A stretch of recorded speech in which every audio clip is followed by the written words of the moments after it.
Welcome to the Deep Dive. Yeah.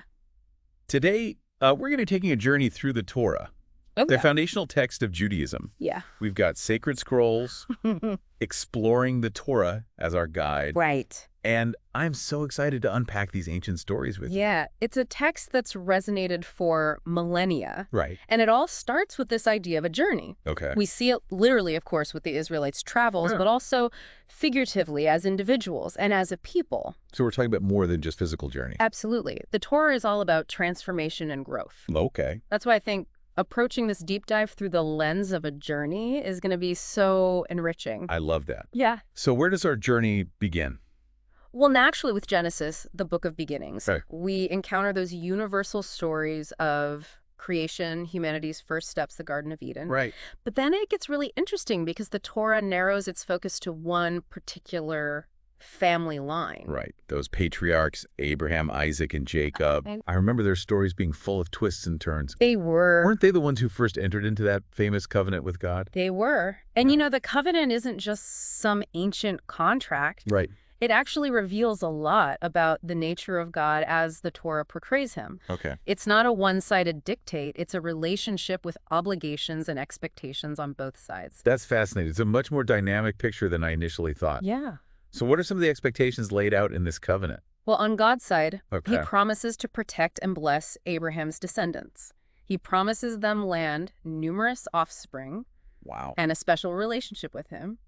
But in return... In return, they have to uphold their end of the bargain. Exactly. And that's where things get really complex. Okay. They're expected to live a certain way to follow God's laws, but they also repeatedly test the boundaries of that relationship, which leads to some pretty dramatic consequences. I see where that idea of a journey comes in. Yeah. It's not a straight path to the promised land, is it? Not at all. There are setbacks, rebellions, moments of doubt.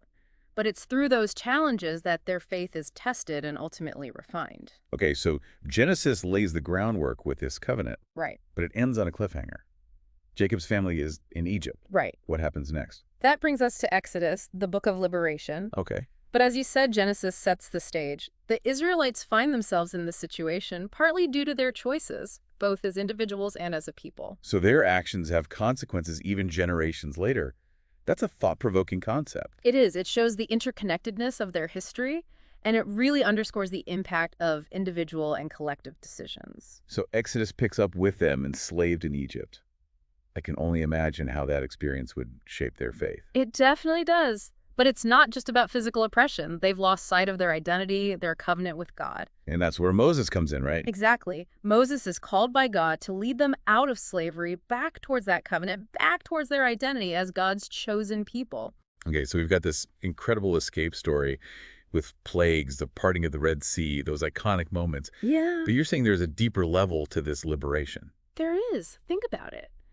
They're freed from physical bondage, but they also begin to reclaim their spiritual freedom. It's like they're not just escaping a place, but escaping a mindset. You got it. Okay. And that idea of spiritual freedom, it's not confined to the ancient world. Right. Don't we all, in some way, seek to break free from things that hold us back? Yeah. Whether they're external forces or internal struggles? That's such a powerful parallel. I'm always starting to see how these ancient stories resonate on such a personal level. And then, of course, there's that mountaintop moment, receiving the Ten Commandments. Right. It's like the foundation of their law and their relationship with God gets codified. Exactly. It marks a pivotal shift.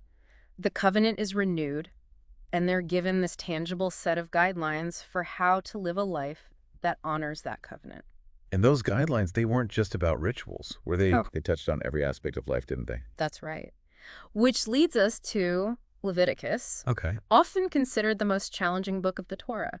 Oh, boy. It dives deep into the concept of holiness. Right? And as we'll see, it's not just about religious rituals. Okay, buckle up, everyone. Yeah. We're about to get into Leviticus. But before we do, Yeah. what are some things we should keep in mind as we approach this book? Well, remember those guidelines we just talked about? Yeah. Leviticus gets into the nitty-gritty of what it means to live them out day to day. Okay. It's a blueprint for aligning your life with the covenant, Right. and the concept of holiness is central to that. So it's about more than just following rules. Yeah. There's a deeper meaning to these laws. Absolutely. Let's dive in and explore what Leviticus reveals about the true meaning of holiness Okay. and how it connects to their journey towards the promised land. Let's do it. All right. Leviticus often gets a bad rap, Yeah. for being all about rules, Right. but it's really about how to live a meaningful life. Okay. It's about holiness, Okay. but not just in the sense of rituals. Right. It's about extending that holiness to everyday actions. So it's more than just the right way to perform a sacrifice. Right, It's about how you treat your neighbor, right, what you eat. exactly. We often think of holiness as something separate from the ordinary, Right. but Leviticus suggests it should permeate every aspect of life. That's really interesting. So how did the ancient Israelites approach this idea of holiness in their daily lives? Give me some examples. We'll take dietary restrictions. Okay. It's not just about avoiding certain foods. It's about cultivating self-discipline and recognizing that what you consume has an impact on your physical and spiritual well-being. It's about setting yourself apart. So even something like what you eat can be an act of devotion. That's such a different way of looking at it. I've always seen those laws as kind of arbitrary, but now I see them in a whole new light. That's the beauty of diving deeper into these texts. Right. And there are so many other examples. Oh. Laws about purity, for instance, weren't just about hygiene, but about recognizing the sacredness of life and the human body. That makes sense. It's about respecting the inherent value of life in all its forms. Yeah. Are there any parallels to how we approach holiness in modern society? There are. Okay. Think about ethical consumption or movements like veganism. Okay. People are making conscious choices about what they eat and buy based on their values. Right. It's not necessarily driven by religious law, but it's still about aligning actions with a sense of right and wrong with a deeper sense of purpose. It's amazing how these ancient ideas still resonate with us today. So we've got holiness woven into everyday life. Yeah. But what about the bigger picture? Where did the Israelites go from there? Well, that brings us to Numbers. Okay. It picks up with the Israelites poised to enter the Promised Land, but instead they get stuck wandering in the wilderness for 40 years. Talk about testing your faith. 40 years.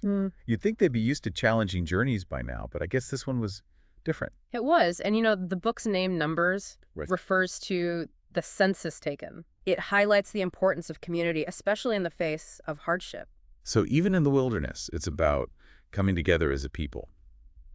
I wonder if that census was also a way of reminding them that despite their struggles, they were still God's chosen people, that they were still part of something larger than themselves. That's a great point.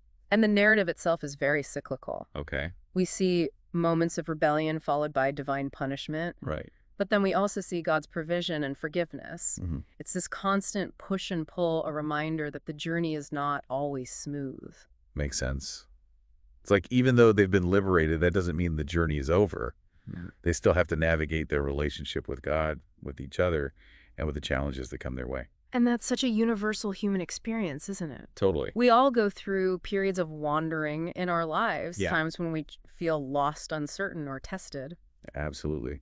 Speaking of testing, didn't those spies who were sent into Canaan come back with a pretty bleak report? They did. And their lack of faith had some serious consequences, didn't it? Right. It really highlights the power of fear and doubt and how those emotions can sabotage our goals. It makes you think about how we handle fear and uncertainty in our own lives.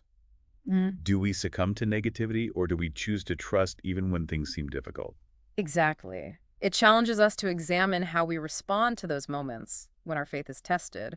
Do we lean into our fears, or do we choose to hold on to hope?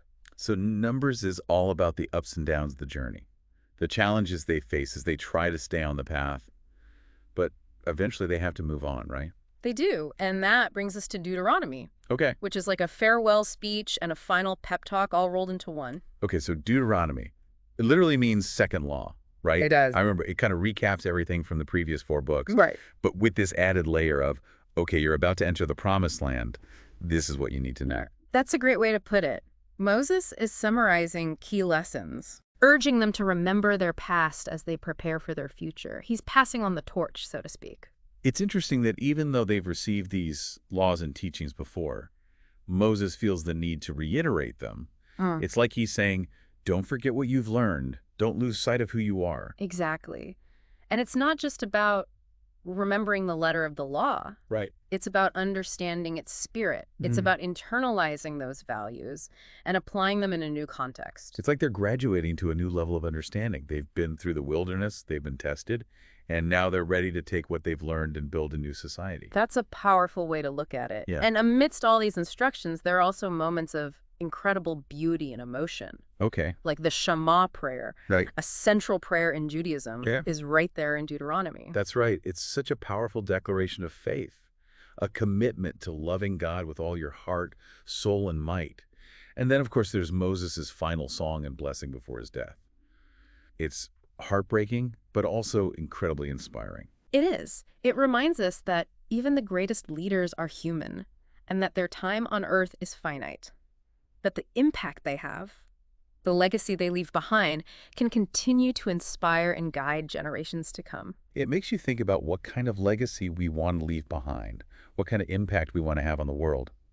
So we end our journey through the Torah with Moses looking out at the Promised Land, a land he won't get to enter. It's almost like a metaphor, isn't it? It is. It suggests that the journey is never truly over. Right. Even when we reach our goals, there are always new horizons to explore. And sometimes the greatest impact we have is in preparing others to continue the journey after we're gone. It's bittersweet, isn't it? Moses leading them to the Promised Land, but not getting to experience it himself. Yeah, What a poignant way to end the Torah. it is. But it also leaves us with this sense of anticipation, a longing for what's to come. Okay. And I think that's intentional. The Torah isn't just a history book, it's a roadmap, an invitation to continue the journey. So it's not just about reaching a destination, Right. but about how we live once we get there. Exactly. And, the Torah doesn't shy away from the potential pitfalls either. Okay. It warns against idolatry, against forgetting the lessons learned in the wilderness. Right. It reminds us that reaching the promised land isn't a guarantee of happiness. It's about continuing to strive for a just and compassionate society. It's like a reminder that even when we achieve our goals, the work isn't over. There are always new challenges, new opportunities for growth. It makes me think about those cyclical narratives we saw in Numbers. Yeah. Even after liberation, there are still moments of rebellion, of straying from the path. It's a very human story, isn't it? It is, and that's what makes the Torah so relatable, so timeless. It acknowledges the complexities of the human experience, the fact that we're all on this journey together with all its ups and downs. And through it all, there's this constant interplay between human choice and divine guidance. It's not a passive relationship, it's an active one. And that's a concept that I think speaks to people of all faiths, even those who don't subscribe to any particular religion. I agree. It's about recognizing that we have the power to shape our own destinies, but also acknowledging that there are forces larger than ourselves at play. It's a delicate balance. It is. And speaking of balance, one thing that has struck me throughout this deep dive is how the Torah balances the personal and the communal. We see individual stories of faith and struggle, Yeah. but always within the context of a larger community. That's such a crucial point. The Torah isn't just about personal salvation. It's about building a just and righteous society. It's about recognizing that our actions impact others and that we have a responsibility to care for those around us. It's saying that our personal journeys are intertwined, that we can't achieve true fulfillment in isolation. Exactly. And that idea of social responsibility is something that has resonated throughout history. Right. The Torah's teachings on justice, on caring for the poor and the marginalized have inspired social movements and ethical frameworks across cultures and time periods. It's amazing to think about how a text written thousands of years ago can still have such a profound impact on the world today. It speaks to the enduring power of these stories and the wisdom they contain. It does. And it also speaks to the importance of interpretation. Throughout history, Jewish scholars and rabbis have debated the meaning of these texts, extracting layers of understanding and applying those lessons to new contexts. So it's not just about reading the Torah. Right? It's about engaging with it, wrestling with its complexities, and finding meaning that resonates in our own lives. That's the beauty of it. It's a living text that continues to evolve and inspire, and I think that's why it's resonated for so long. It speaks to something deep within us, something that transcends time and place. It does. It's a story about journeys, both literal and metaphorical. It's about faith, struggle, and the search for meaning. It's about building a better world, both for ourselves and for generations to come. What a powerful way to sum it up. I agree. It's been an incredible journey exploring the Torah with you. And for our listeners, I hope this deep dive has sparked a curiosity to learn more, to engage with these ancient texts, and to discover the timeless wisdom they hold. I hope so too. Thank you for joining us on the Deep Dive. Until next time, keep diving.